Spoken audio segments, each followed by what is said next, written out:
Assalamualaikum warahmatullahi wabarakatuh. Waalaikumsalam warahmatullahi wabarakatuh. Alhamdulillahirabbil alamin. Wala aqibatu lil muttaqin wala 'udwana illa 'alal zalimin. Asyhadu an la ilaha illallah wahdahu la syarika lah wa asyhadu anna sayyidana wa nabiyyana Muhammadan 'abduhu wa rasuluhu la nabiyya ba'da. Allahumma shalli wa sallim ala sayyidina Muhammadin wa ala alihi wa sahbihi ajma'in. Amma ba'du.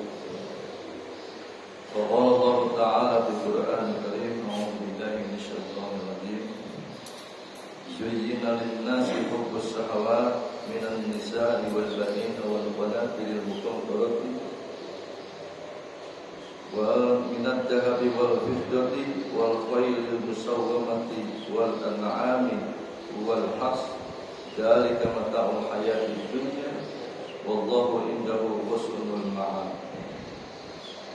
Wa qala Rasulullah sallallahu alaihi wasallam, salasun man kunna fihi wajada fihinna halawatul iman fa ayyakun Allah wa rasuluhu ahabbu ilayhi mimman siwahuma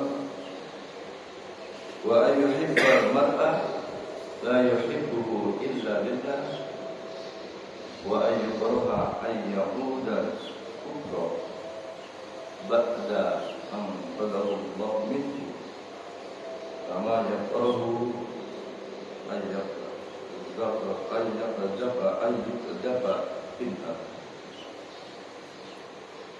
hadis yang diriwayatkan oleh Imam Bukhari Muslim, yaitu yang diambil dari Anas bin Malik yang dirangkum dalam kitab Iman.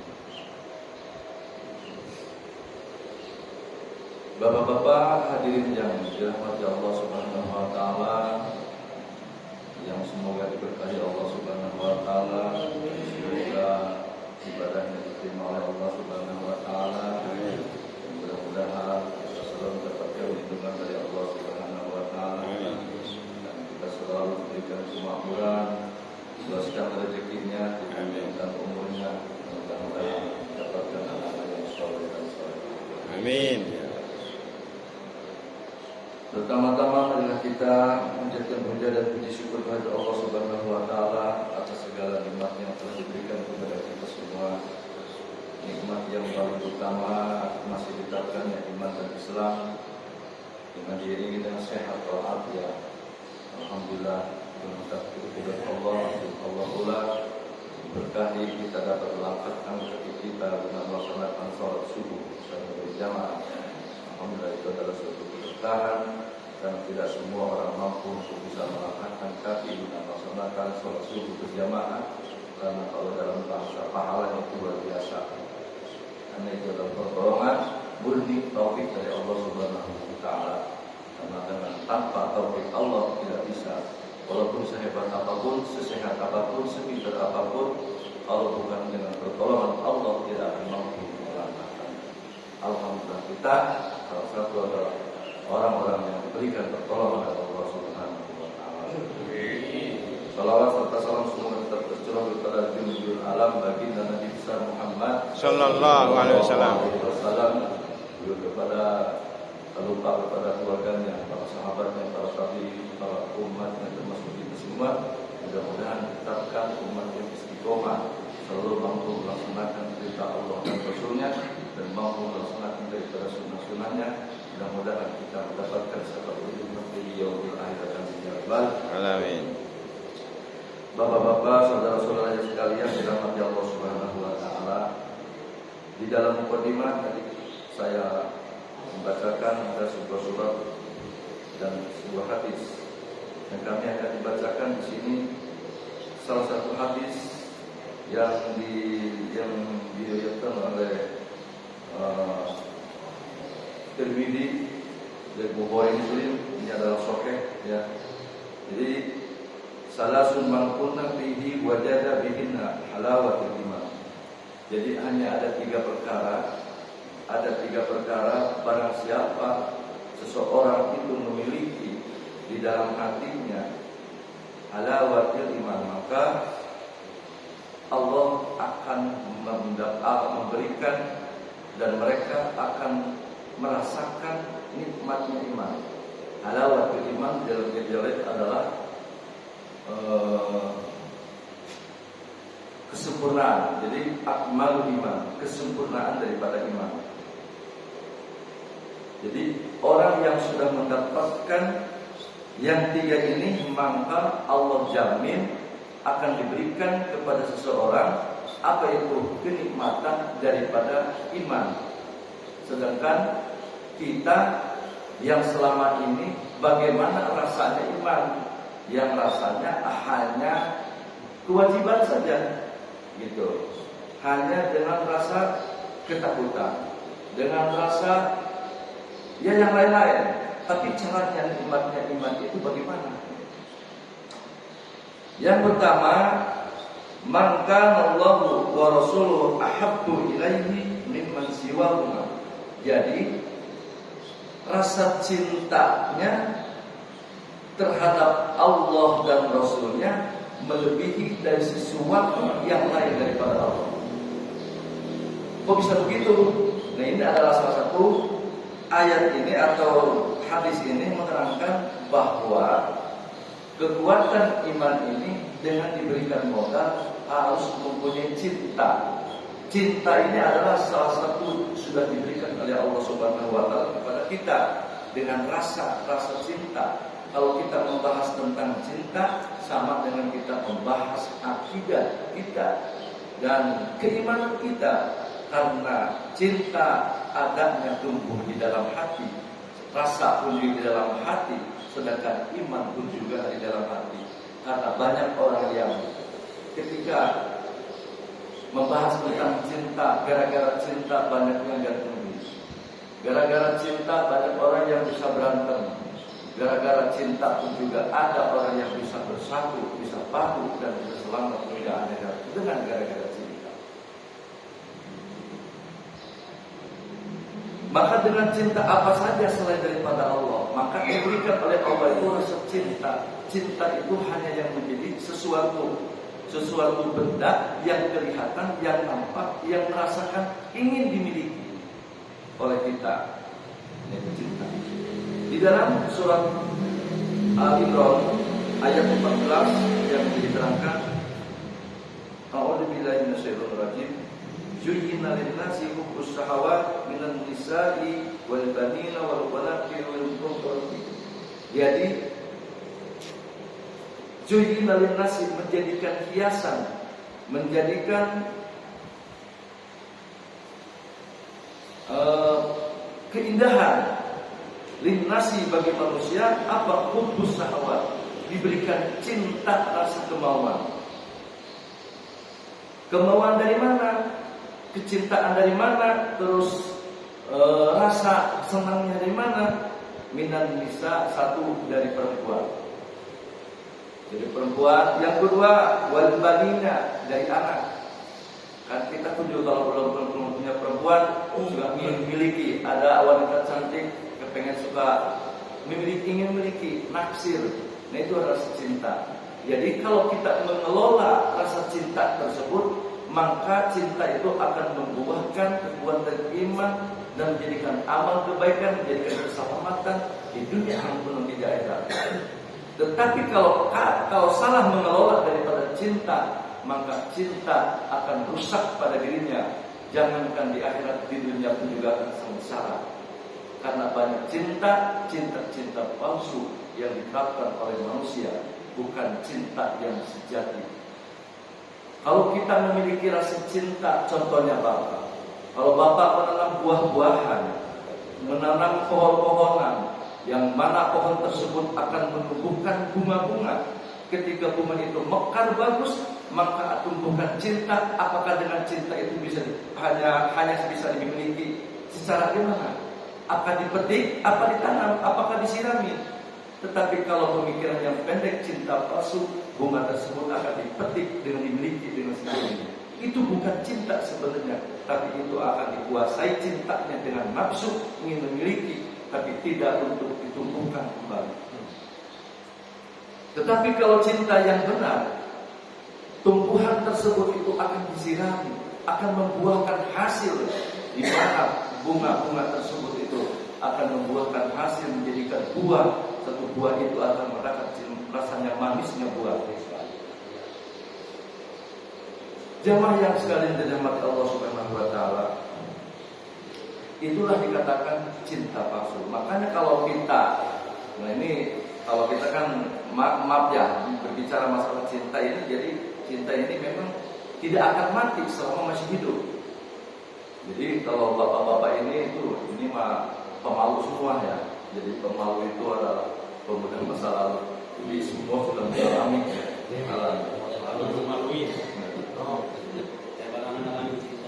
Jadi bapak-bapak kalau memiliki anak perempuan, makanya jangan sembarangan memberikan kepada laki-laki biar gampang dibawa, gampang dirayu ini. Sangat percaya.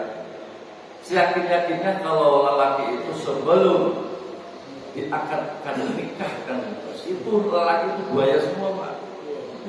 Buaya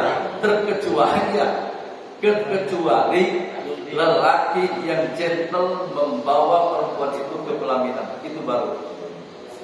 Jadi harus curiga, harus curiga. Tapi ada yang cinta hakiki, ya. Cinta hakiki itu adalah cintanya kepada anak hakiki itu. Coba bapak dirasakan. Suatu terjadi, ada bapak-bapak dan ibu-ibu masuk ke rumah sakit, mempunyai masalah, kandungannya ingin melahirkan, tetapi dia mempunyai masalah, sehingga berdiskusi dengan dokter.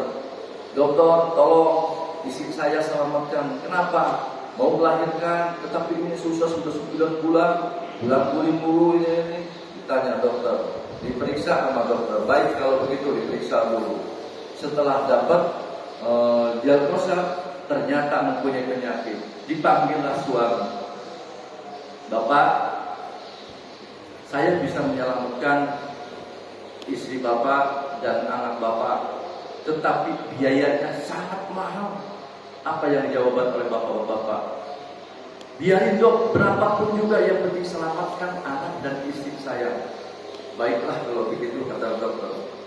Karena dokter tersebut mengunjungi istrinya. Setelah diperiksa, jadi ada kemungkinan ibu mempunyai masalah di dalam lahirnya. Ibu, kalau seandainya ibu ingin menyelamatkan anak, ada 2 pilihan. Ibu selamat, tapi anak tidak selamat. Anak selamat, tapi ibu tidak selamat. Ibu pilih mana? Saya tidak menjamin. Itu bisa kemungkinan salah satu untuk lepas tidak selamat. Apa yang diucapkan kepada dokter seorang ibu? Tolong dok, selamatkanlah anak. Anak saya biar diurus sama bapaknya, biar dia tumbuh gede, karena dia tidak tahu ramainya dunia. Biarkan dia hidup bersama orang yang lain, dengan saudara-saudaranya. Saya rela mati karena saya sudah lama hidup. Itulah seorang ibu dan bapak. Perjuangannya tidak memilih dan tidak memandang bahwa ini bisa menguntungkan anak tersebut. Lantas bagaimana? Makanya ketika anak yang mencak kepada orang tua, anak yang durhaka kepada orang tua, tidak ada yang dosa yang paling besar daripada syirik, selain daripada syirik, yaitu adalah dosa kepada orang tua. Ukul walidain. Jadi dosa yang paling besar yaitu adalah menculak, menantang, melotot. Dan jangankan begitu, dengan kata wala taqul lahuma uff. Uff itu adalah bahasa uff. Jadi jangan bagaimana uff itu hanya bicara, umpamanya hanya cuma seperti itu doang. Atau apa cuma? Kata seperti itu aja sudah menyakitkan hati seorang ibu, sudah dosa besar. Perkataan dengan kasar, bagaimana kalau dengan perkataan kasar itu tidak dilakukan, tapi dengan tamparan? Jangankan dengan tampang, hanya berkata sedikit pun juga sudah menjadikan dosa. Maka ketika manusia, anak yang dosa kepada orang tua, makanya perlu ditobatkan. Kalau pengen selamat dunia. Ketika anak yang tidak ada kemajuan di dunia, selalu banyak masalah, itu jangan-jangan anak tersebut harus minta maaf kepada orang tua. Maka di suatu saat Rasulullah bertemu dengan sahabat itu menggendong anak ibunya sampai bertanya, siapa itu? Ibu saya, Rasulullah. Ibu saya ingin berbakti kepada ibu saya. Kemana-mana digendong karena ibu saya tidak mampu berjalan, tidak mampu untuk mengangkatkan tangan, tidak mampu apa-apa, sudah tua. Saya yang mandiin, saya yang ngasih makan, saya yang ngebajuin, saya kemana-mana, saya kematian ya Rasulullah. Lantas kata Rasulullah, apakah sudah cukup saya untuk mengabdi dan memberikan jasa dari orang tua yang selama ini mengurus saya? Kata Rasulullah, tidak sehembus napas pun bisa menebus, membalas kebaikan daripada ibu. Kaget anak tersebut, sahabat tersebut kaget. Kenapa ya Rasulullah? Bisa seperti itu? Saya sudah berapa lama ini menggendong kemana-mana, orang lain tidak mampu. Saya menggendong-gendong, saya yang mandiin, saya yang memberikan makan. Tapi kenapa tidak cukup seperti ini? Alasan yang jadi permasalahan. Alasannya, kalau anak tersebut mengabdi kepada orang tua, ada salah satu karena ketakutan orang tuanya. Karena apa? Sudah tua. Paling juga lo katanya, ngabdi itu sama orang tua, keburu nggak ada, kan begitu. Tapi kalau ibu mengurus anak itu, alasannya kenapa? Karena anak tidak tahu kehidupan di dunia, dan anda seorang ibu ingin melihat anaknya tumbuh besar.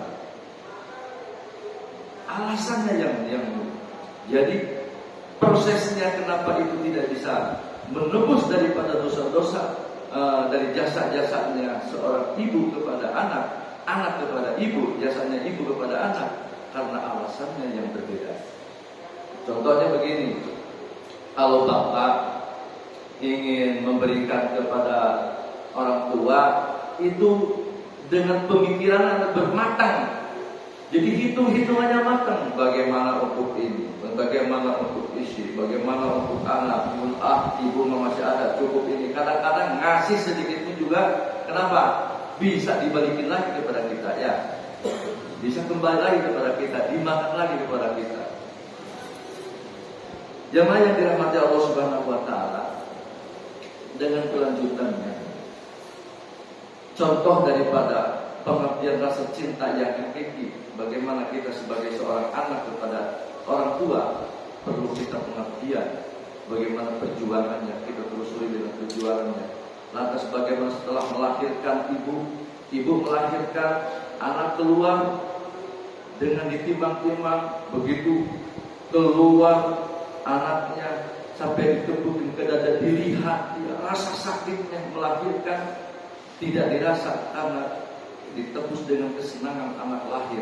Dilihat kakinya kesempurnaan, matanya semua dilihat. Takut ada 5 yang 8, takut ada yang ramok jari-jarinya 12, takut ada jari-jari kakinya kurang apa bagaimana.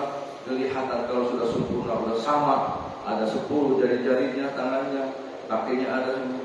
Dia senang, bahagia, hilang rasa sakitnya. Padahal sedang gimana? Sedang diobok-obok. Larangannya bagaimana kalau dengan tidak ada sebab, dengan keindahan yang bisa menutupi rasa sakit anak tersebut, padahal belum tentu bisa menguntungkan anak tersebut. Untungnya apa ngurusin anak? Sudah gede, sudah ini ditimbang-timbang, sudah, padahal kadang-kadang bukan pengalaman ini. Jadi contoh aja. Kalau ibunya melahirkan, kalau bapaknya apa? bapaknya paling kudu, ya, oh senang lihatin naksir aja. Yang sibuk apa? Kadang-kadang ketika tidur aja, umpamanya didampingi bapak, sini, ini anak. Kalau udah umur berapa? Kalau umur berapa bulan? 3 bulan umpamanya. Ya. Selama lahiran seorang ibu itu baru lahir, banyak yang nengok, banyak yang jenguk. Ibu-ibu kalau ditanya, Bu, mau kemana? Itu yang lahiran siapa? Saya contoh siapa? Itu istrinya Pak Joko, Pak Joko, sorry Pak Joko.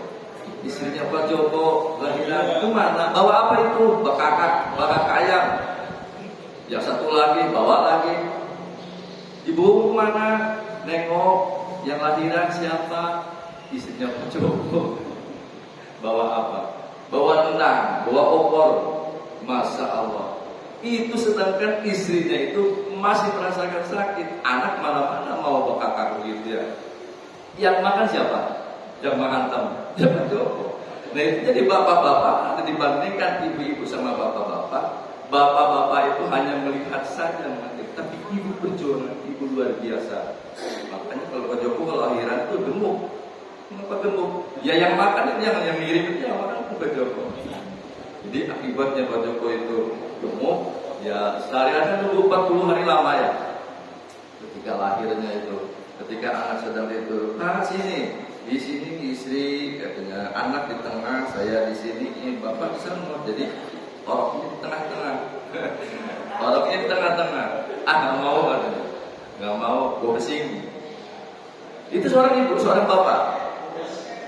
Ketika ditawari udah lama-lama, nggak mau, alasan kenapa? Ya sudah lama. Sudah lebih dari 30 hari. Sudah puasa, makanan yang banyak, ya otomatis kan naik. Ya, udah naik jadi darahnya, naik darahnya. Ditawarin, Pak, sini nggak mau. Tahu permasalahannya tentang renung gemuk, tapi renung, merenung kenapa? Pusing. Ditawarin, Pak, sini di tengah. Nggak mau, gue pesing. Kalau nggak di sini atau di belakang, di sini di belakang mama, biar sana sono. Emang ada tempat sambil merondang gitu. Nah itu seorang bapak itu begitu. Sudah sekolah, sudah gede disekolahin TK. Udah TK berapa tahun? Sampai umur 7 tahun Bu, dari 2 tahun TK. Sudah TK, SD berapa tahun? 6 tahun. Sudah untung? Belum. Coba ngurus sapi. Masya Allah, sapi umur kita ngurus 12 tahun udah berapa? Kambing udah berapa? Tidak cukup dengan SMP, SMA 3 tahun lagi, SD 12 tahun, SMP tambah 3 tahun berapa? 15 tahun. SMA berapa tahun? 3 tahun. Berapa jadinya? 18 tahun. Sudah dapat untung apa? Seorang bapak, seorang ibu tidak tetap sayang pada anak. Sudah umur 18 tahun, kalau kita ngurus sapi sudah berapa keuntungan? Masya Allah. Kalau sakit sapi bisa dipotong, tapi anak bagaimana? Sakit ke rumah sakit, keluar korban lagi seorang tua. Udah 18 tahun pengen kuliah, udah kuliah karena kuliah. Pak, saya nggak mau kuliah kalau nggak pakai motor. Akhirnya motor yang buat ke pabrik itu dikirim buat anak. Pengen Vario, Vario 125, yang CC-nya 125, yang terbaru karena orang-orang juga pakai. Akhirnya seorang bapak mengalah untuk diberikan kepada anak. Bangga orang tua, bahagia, tidak tahu bagaimana itu di tempat di kampusnya. Udah semester 3, 4 sampai semester 6 muncak. Kenapa lihat anak ini mogok, tidak mau kuliah? Ternyata ada alasan anak. Kenapa ditanya, nak, kenapa kamu tidak kuliah? Pak, Vario sudah lama ketinggalan. Aku malu. Kenapa malu?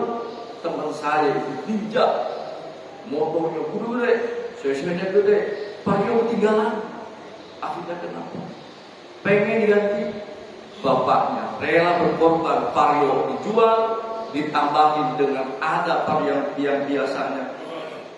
yang biasanya mamahnya suka nyimpen, dikorein, dilihat, dicariin, ada sisa-sisa mas kawin dijual, belain buat apa? Buat anak beli ninja. Mau anak tersebut bukannya untuk kuliah semangat, malah tambah mata gelihat. Lagi ngedepong aja, lagi balap-balapan, lagi ngetrek, tetapi bapak tidak marah, ibu tidak marah, hanya menegur. Rasa bangga kalau ditanya, di mana anak kuliah di fakultas anu dengan jurusan yang luar biasa, itu bangga. Tapi belum tentu menguntungkan. Ketika lulus kuliah, skripsi, wisuda mengeluarkan duit kembali. Sudah wisuda, sudah lulus, apa yang terjadi? Pak pengen kerja di mana? Di gaji tunggal. Di gaji tunggal, kan di gaji tunggal itu gajinya gede, susah masuknya. Ya bapak kata orang lain juga 8 juta masuk ke sana. Aku bapakku gimana? Sudah motor dijual, barang yang ada sedikit sudah dijual, lari minjem kemana pesona kemarin. Itu untuk demi anak. Sudah menguntungkan seorang tua? Tidak, belum menguntungkan. Sampai anak tersebut dimasukkan dengan modal 8 juta. 1 bulan gajian dipakai untuk sendiri, 1 bulan dipakai untuk traktir, 1 bulan lagi terus seperti itu. 4 bulan ibu bapaknya belum merasakan nikmatnya menyekolahkan anak dari SD sampai kuliah sampai kerja, belum. Nasya Allah ya Rabbi. Itu adalah cinta kepada anaknya seorang orang tua. Setelah mendapatkan hasil, bukannya untuk mengabdi kepada orang tua, malah menghakimi anak tersebut. Apakah ada seperti itu kita zaman dulu seperti itu? Pak, kenapa pengen kawin? Gajian yang tadinya untuk diharapkan tidak mengembalikan modal bapaknya untuk mengorbankan anak di sekolah, bisa merasakan nikmatnya bagi anak, bagaimana yang sudah dapat terjadi, malah dipakai untuk kawin. Setelah kawin, mendapat keluarga, akhirnya mendapat keluarga, apa yang dapat? Cucunya dilimpahkan kepada orang tuanya juga. Apa yang diharapkan daripada orang tua? Tidak ada. Namun yang disebut ridallahu fi ridal walidain, ridhonya Allah adalah tergantung pada ridho kedua orang tua. Wa suhdullahu fi suhdil walidain, murkanya Allah tergantung pada murkanya kedua orang.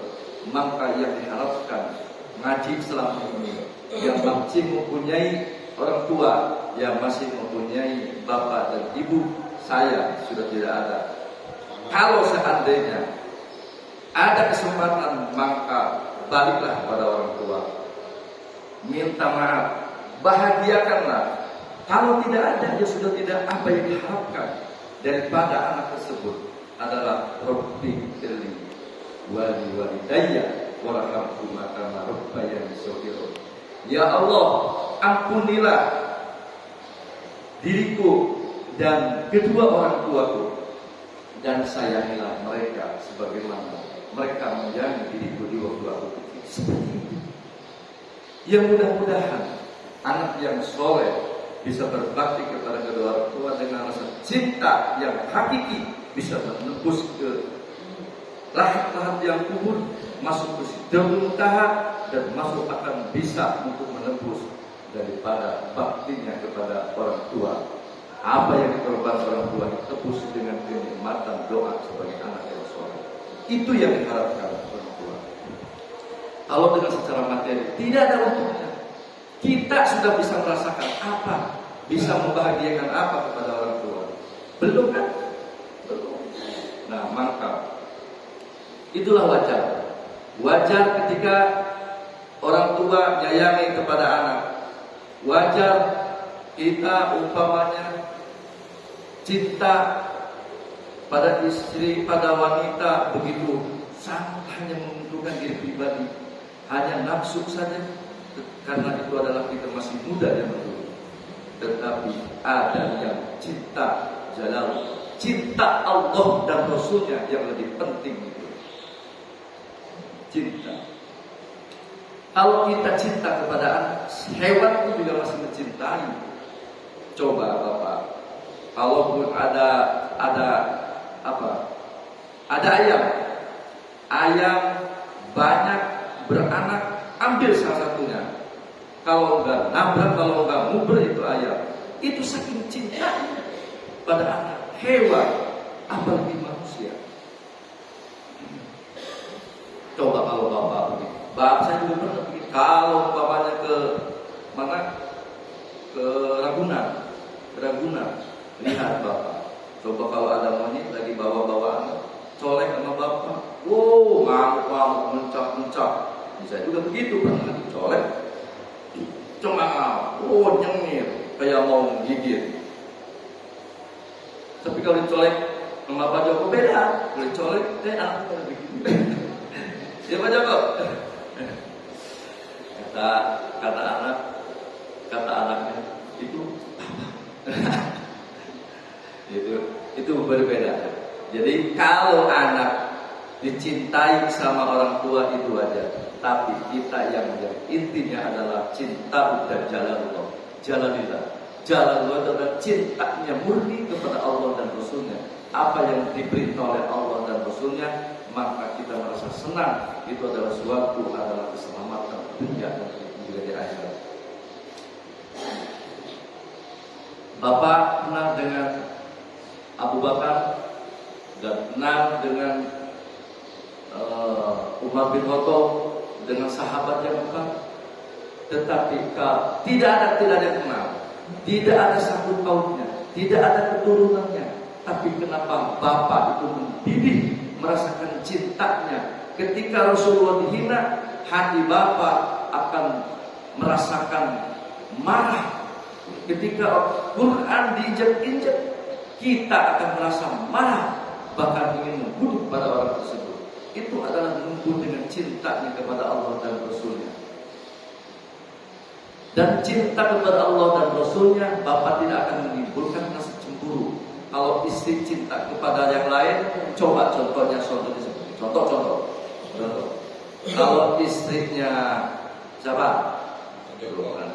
Pak Joko lah, Pak Joko main dia. Istrinya Pak Joko sedang masak, cuma ketemu bagaimana perasaan Pak Joko? Marah. Tetapi kalau istri Pak Joko mengatakan, ya Nabi sallallahu sambil masak, dilihat, masya Allah, terharu, indah rasanya mendengarnya, bahkan ingin meneruskan, teruskan yang lebih lain lagi. Itu tidak ada rasa cemburu, bahagia semua. Tetapi kalau cintanya bukan didasari dengan lillahi ta'ala, bukan karena Allah dan Rasulnya, walaupun itu perkataan baik, maka itu akan tidak menjadikan mengubah rasa manisnya iman. Walaupun itu ahli dakwah, walaupun ahli ilmu, walaupun ahli apalagi sedekah, walaupun ahli itu bukan karena rasa cinta kepada Allah dan Rasulnya, maka tidak akan merasakan halawat iman, cintanya manisnya iman. Makanya difungsikan di sini adalah sebuah cinta adalah modal untuk meningkatkan keimanan kita dengan cinta kepada Allah dan Rasulnya segala sesuatu. Bukan karena cinta kepada dunia. Dunia itu tidak boleh. Karena umat Islam itu harus kuat. Nabi Muhammad mempunyai sahabat-sahabat yang sangat kuat. Kalau tidak kuat, maka Islam tidak akan bisa berkembang, tidak akan kuat dan tidak akan luas. Abu Bakar kekuatannya imannya, hartanya sampai habis, hartanya setengah dunia habis untuk perjuangan Islam, dikorbankan untuk agama.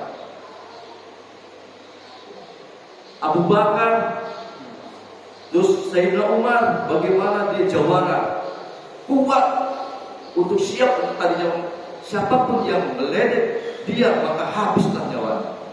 Makanya ketika didampingi Rasulullah akan menambah kekuatan. Sayyidina Utsman, bagaimana dia hartanya banyak, kekuatan di antara yang kekuatan ilmunya, kekuatan dari fisik, kekuatan daripada hartanya, maka Islam agama akan kuat. Maka dalam hadis al-mu'minu qawiyyun ahabbu khairun wa ahabbu ilallah minal mu'minina dari. Jadi mukmin yang kuat itu kuat daripada tenaganya, kuat daripada hartanya, kuat daripada ilmunya, kuat dari segala-galanya, itu lebih baik dan lebih dicintai oleh Allah daripada mukmin-mukmin yang ulama. Ya, mudah-mudahan kita sering ngaji siang dan malam di sini bisa memanfaatkan rasa, tumbuhkanlah rasa cinta kepada Allah dan Rasulnya. Ketika cinta Allah kepada Allah dan Rasulnya akan menumbuh, maka semua aspek akan dicintai.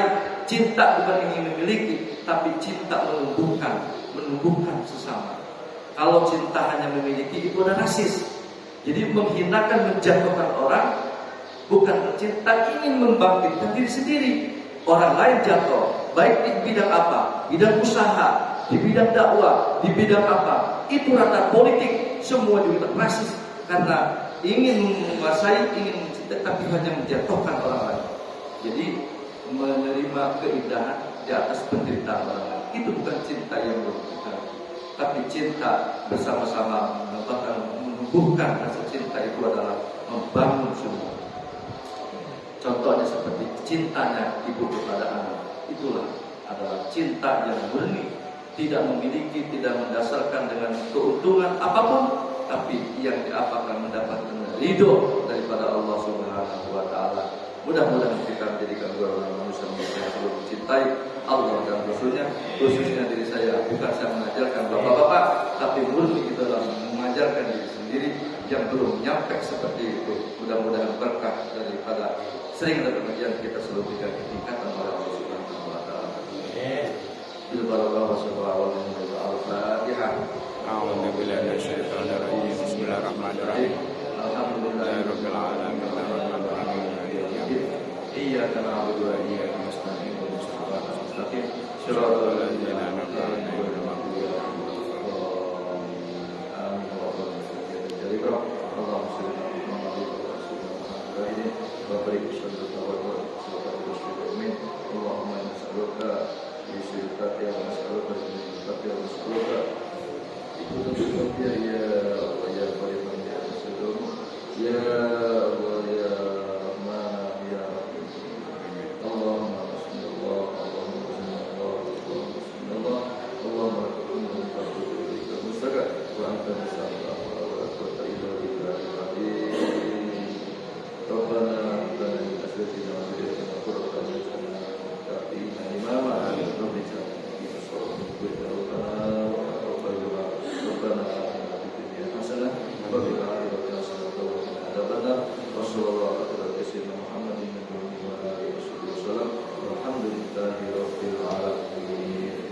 Mudah-mudahan lebih yang mohon dibuahkan itu seterusnya banyak yang salah itu kemudian daripada kebodohan dari saya sendiri dan kebenaran itu dari Allah Subhanahu wa Ta'ala.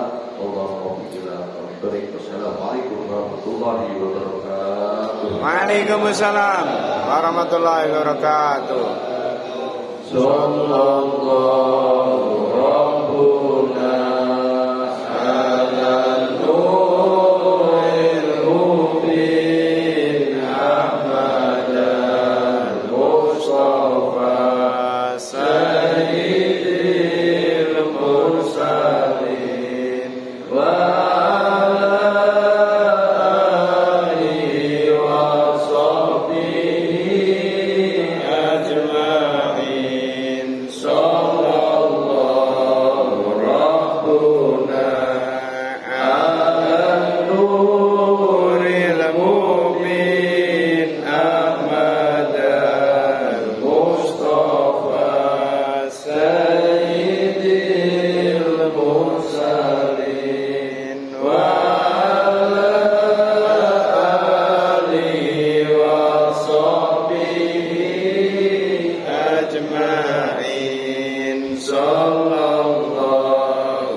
salli wa sallim wa barik alaihi